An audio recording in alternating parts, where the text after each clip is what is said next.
What's up, everybody? This is Battlefield Geo97 here, giving you the very first gaming pickup video of 2015. And by God, I have so much shit to talk about that I made a list of it, and it's like right over here. But before I say the list, I wanted to at least show some things that I got for my 18th birthday, which was like on the 5th of January. Some of the gifts are like around here. I'm not going to show every single one, but I did have a lot of shit. For one, my brother even gave me a Mafisa gift card, which I graciously used for Baskin Robbins and other goodies from fast foods. And some other things, including from a friend of mine, $30 worth of Nintendo eShop money through $20 and $10 gift cards, which I graciously used for one game over 2 platforms. And my God, I do love it. Having it on the go and having it on my TV. So I gotta be gracious to my friend Kat, able to give me this. And I didn't really show this because I honestly forgot to show it on the December gaming pickup video at my Christmas gifts. As my brother giving me the 1-year subscription card for PlayStation Plus, which I graciously added alongside my 3-month subscription of PlayStation Plus. So 1 year and 3 months is damn goody to have indie games on PS4. So that's at least something. Anyhow, time for the games that I got digitally, and I did have a lot of retail games. Oh wait, I forgot. Another gift that I got for my birthday. One is a very good-ass movie, and that is Captain America: The Winter Soldier. Definitely a worthy sequel to Captain America: The First Avenger, and definitely one of Marvel Studios' best movies in the Phase 2 cinematic universe, with Guardians of the Galaxy. Definitely a goddamn good movie. If you have not seen this alongside with the first Captain America movie, do yourself a favor and just get the Blu-rays or just watch it in digital HD. It's goddamn good. Anyhow, Jesus, I'm about to skip Captain America. About to skip on Cap. Oh, and I forgot another thing. I used some of the money that I had, the 120, to get one of the amiibos, and that is the Captain Falcon amiibo. And he's definitely one who does not look defective at all. He really does have a nice design to him, except for the pole sticking up almost close to his asshole. But he does have a nice design, especially the one with the blue Falcon icon in the back of him. And I do like the details of like the legs of his, the boots, and the kind of detail in his pants. It really looks goddamn good, especially with the booty. Anyhow, he is graciously alongside with my Little Mac, Diddy Kong, Luigi, and Donkey Kong amiibos. And I can't wait to at least get Mega Man and Sonic this month. Hope to God I get them. Unless somehow some scalpers get them on eBay and whatnot. But anyhow, shit, I've been going all over the place. Time to be on track with the games. For the Xbox 360, thanks to Games with Gold, I'll be talking about MSX vs. ATV Alive and The Witcher 2 Assassins of Kings. I really didn't get far into MSX vs. ATV Alive, just one race, and I immediately deleted it off my hard drive and deleted the achievement history. One simple reason: the controls. I just could not get through them at all. And the right stick on the 360 controller, it's like, it guides the camera, but it also guides the player's bike, and it really I just couldn't get through it at all. And it's just like one of those examples of racing games where unless it's really wacky or crazy and ain't realistic, like Need for Speed, Most Wanted U, or like Mario Kart 8, I just can't get through it, especially with the controls being like really heavy and whatnot.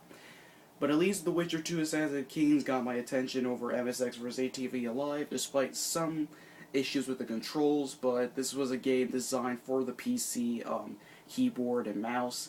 But overall, CD Red Project at least did some good translation, or somewhat, on PC to the 360 with the controls. But you will have to get used to it, especially me playing the demo of The Witcher 2. Or at least playing some of it on the PC. But, and graphics are a little bit muddy as all hell, especially since I don't have an HDMI port on my 360. So it really does look muddy, and it really doesn't do the game justice for how it looks on the PC. But overall, if you can find this cheap as all hell on the 360, if you don't have a powerful-ass PC, then it's definitely an alternative option for you to get. especially with The Witcher 3 coming out this year. I believe only on Xbox One, PS4, and PC. Maybe it's on PS3 and 360 coming, but I don't know. I'm just really don't have my mind in the clouds. Anyhow, for the PlayStation 3, some retail games that I bought for it, and some downloads from PlayStation Plus. One of them is Prototype 2, which I'm definitely having a blast on.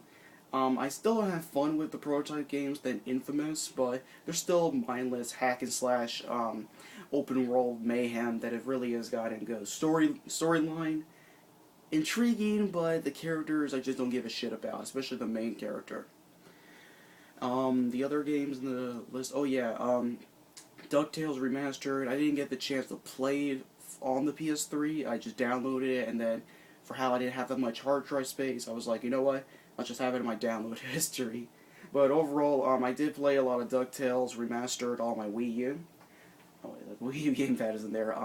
I did play DuckTales Remastered a lot on the Wii U, and it definitely is a fun-ass game, and it really does well for the original DuckTales on the NES. And it is developed by WayForward Technology, so you definitely know that you have a good developer on a good game. And another on the list is Sweeper, which was on PS3 and PS4. And I gotta say, it's a simple puzzle game with like atmospheric kind of tone to it. Not much content to go for its money's worth for like I believe $15. But if you can find it on sale for like less than $10 or so, then definitely get it because it really is good. We'll be there at one. Oh yeah, Duke Nukem 3D, the Megaton Edition, which was the PS3 and the Vita version. And honestly, I didn't get through the first level of Duke Nukem 3D because of the DualShock 3 controller. I just couldn't. It might have been because of the thumbsticks and how, you know, compared to the 360 controller, it feels like it's good for like little hands. But with the 360 controller being well, like goddamn good for like FPS games, and especially with this fitting really nicely with your thumbs, it just felt I had more control over Duke Nukem on the 360 than I ever did on the PS3. So I just deleted it.